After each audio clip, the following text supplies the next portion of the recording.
Bonjour à toutes et à tous. Donc on se retrouve après ma dernière vidéo sur le pourquoi du design thinking, donc que vous allez pouvoir retrouver en bas dans le texte. La dernière fois on a expliqué pourquoi le design thinking était aussi présent dans les entreprises et les gouvernements. Aujourd'hui on va voir justement la première vidéo de la série de définition des différentes étapes du design thinking. Mais avant tout, je voulais résumer en une phrase ce qu'est le design thinking. Donc c'est une approche innovante, centrée sur l'utilisateur, qui va vous permettre, grâce à une dynamique itérative, de toujours être en contact avec l'utilisateur et faire évoluer votre idée. Donc gros avantage, finalement, on se trompe rapidement et puis on peut faire évoluer notre idée, donc gain de temps et donc gain d'argent. En ce qui concerne donc les différentes étapes, vous verrez certaines personnes utilisent le design thinking en 3 étapes, d'autres 4, d'autres 5. Moi, je vais vous expliquer celle que je fais. C'est une approche à 5 étapes. Donc, première étape, c'est l'empathie. Deuxième étape, c'est la définition. Troisième étape, c'est l'idéation. Quatrième étape, le prototypage. Et cinquième étape, le test. Donc aujourd'hui, on va parler donc de la première étape, l'empathie. Et c'est pour ça que je vous ai amené ici, derrière, dans une garderie. Donc au Québec, on a ce qui s'appelle les centres pour la petite enfance. On peut amener ça de la pouponnerie jusqu'avant l'école. Et je vais vous dire, quand un bébé pleure, quand un enfant pleure, les éducateurs et les éducatrices doivent développer une empathie pour comprendre ce que veut dire le pleur, pour comprendre son utilisateur, pour comprendre son enfant, donc grosse empathie. Et on va le voir comment on utilise cette empathie-là dans les affaires, principalement en approche design thinking. Donc l'empathie, je vais vous dire comment moi je la travaille en 4 étapes. Il y a vraiment 4 étapes. La première étape qui est très importante, qui est le fondement finalement de l'empathie, c'est l'observation. On va observer notre utilisateur. On ne va pas simplement écouter ce qu'il dit, on va vraiment s'immerger dans son monde.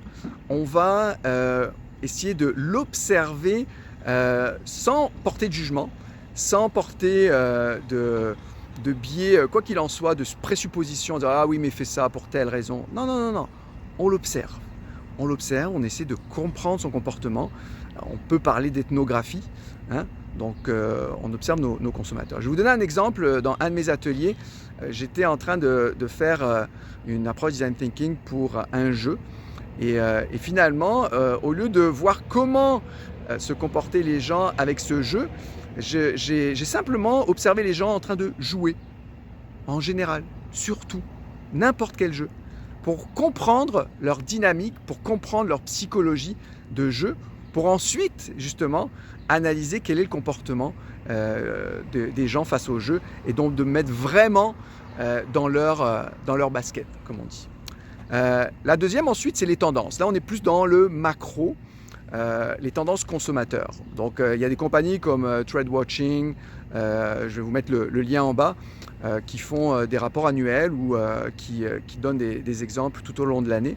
Ça va permettre de comprendre la globalité des tendances. Et ça, j'aime bien faire un rapport en début d'année qui résume un petit peu toutes les grandes tendances.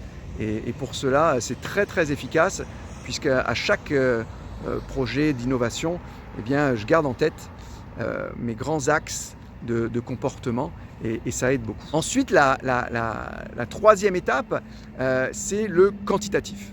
Alors, le quantitatif, vous avez probablement plein de données dans votre entreprise pour aller chercher justement, c'est pas le pourquoi. Là, on n'est pas dans le pourquoi les gens font ça, on est plus dans le quoi. Qu'est-ce qu'ils font sur votre site internet? Quel est le parcours sur un site internet ou bien dans un magasin? Est-ce que vous avez des données sur le parcours client? Donc ça, ce sont des données qui sont plus quantitatives.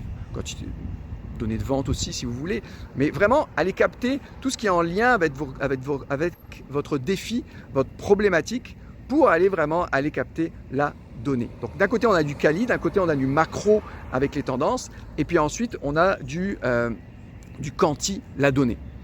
Quatrième point, c'est la veille stratégique. Alors la veille stratégique et concurrentielle va vous permettre justement de comprendre un peu votre marché, l'évolution de votre marché. Puis je dirais que parfois je triche, je vais aller voir justement ce qui se passe autour de mon marché.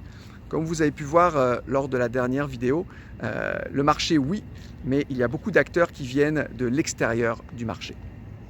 Donc voici un petit peu l'étape de l'empathie qui permet justement de se mettre totalement dans les chaussures de votre consommateur avant même de sauter dans la partie idéation.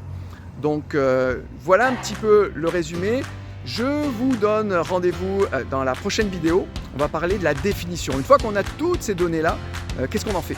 Qu'est-ce qu'on en fait pour définir et peut-être affiner notre problématique?